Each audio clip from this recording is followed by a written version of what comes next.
जय श्री कृष्णा। राधे राधे।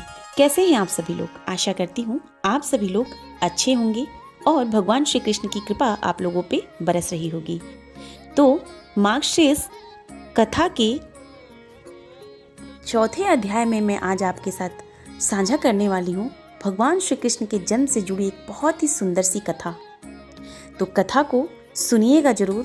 कहते हैं इस कथा को सुनने मात्र से सारी लोगों की कामनाएं पूर्ण होती हैं, उनके बिगड़े काम बन जाते हैं। और भगवान श्री कृष्ण से यही प्रार्थना करती हूँ जो भी इस कथा को सुने उसकी सारी कामनाएं पूर्ण हो।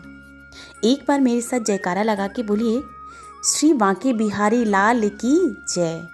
चलिए सुनाती हूँ मैं श्री कृष्ण के जन्म से जुड़ी ये बहुत ही सुंदर कथा।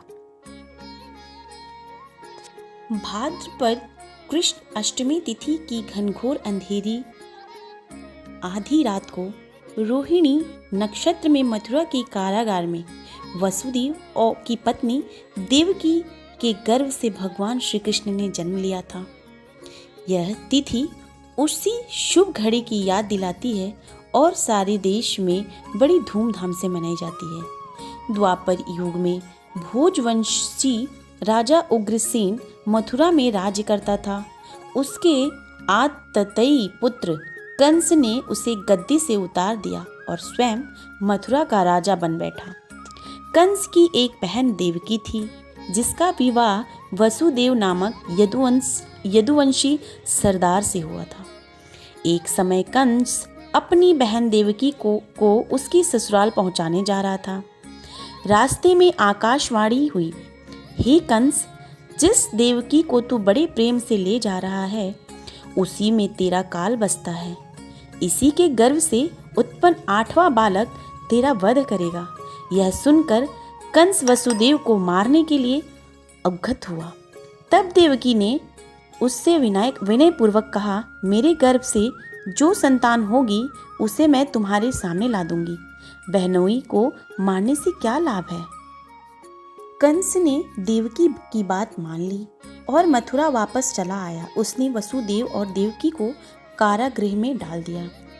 वसुदेव देवकी के एक एक करके 7 बच्चे हुए और 7 को जन्म लेते ही कंस ने मार डाला। जब 8वां बच्चा होने वाला था, कारागार में उन पर कड़े पहरे बिठा दिए। उसी समय नंद की पत्नी यशोदा को भी बच्चा होने वाला था। उन्होंने वसुदेव देवकी के दुखी जीवन को देख 8वें बच्चे की रक्षा का उपाय रचा। जिस समय वसुदेव देवकी को पुत्र पैदा हुआ उसी समय संयोग से यशोदा के गर्भ से एक कन्या का जन्म हुआ जो और कुछ नहीं सिर्फ माया थी। जिस कोठरी में देवकी वसुदेव कैद थे उसमें अचानक प्रकाश हुआ और उनके सामने शंख चक्र गदा धारण किए हुए चतुर्भुज भगवान प्रकट हुए। दोनों भगवान के चरणों में गिर पड़े। तब भगवान ने उनसे कहा, अब मैं पुनः नवजात शिशु का रूप धारण कर लेता हूँ। तुम मुझे इसी समय अपने मित्र नंद जी के घर वृंदावन भेज आओ और उनके यहाँ जो कन्या जन्मी है उसे लाकर कंस के हवाले कर दो। इस समय वातावरण अनुकूल नहीं है, फिर भी तुम चिंता ना करो। जागते हुए पहरेदार सो जाएंगे।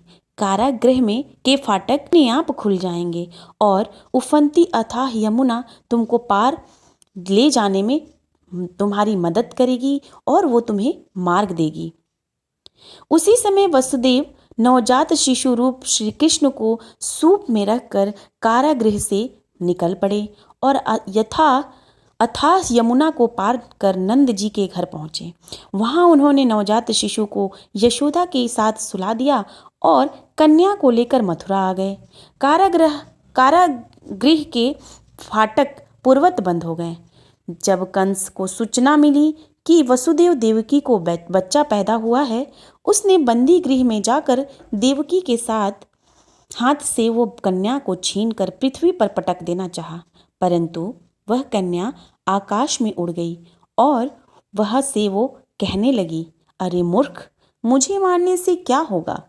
तुझे मारने वाला तो वृंदावन में जा पहुंचा है। वो जल्द ही तुझे तेरे पापों का दंड देगा। यह है कृष्ण की जन्म की कथा। इस तरह से हुई थी श्री कृष्ण की जन्म की कथा, और यह कथा सुनने मात्र से ही लोगों की बंद किस्मत के ताले खुल जाते हैं और लोगों की हर कामनाएं पूर्ण होती हैं। कैसी लगी ये कथा ज़रूर बताइएगा, और आप मेरे चैनल को फर्स्ट टाइम अगर विजिट करते हैं, चैनल को सब्सक्राइब करके ज़रूर जाइएगा। आशा करती हूँ आप सभी को ये कथा बहुत पसंद आई होगी। अगर ये कथा पसंद आई है, अपने फैमिली फ्रेंड्स में ज़रूर शेयर कीजिएगा। चलिए फिर मिलती हूँ मैं अगली वीडियो में, कुछ अच्छा सा लेके, कुछ नया सा लेके, कुछ भक्तिमय लेके। तब तक के लिए जय श्री कृष्णा, राधे राधे।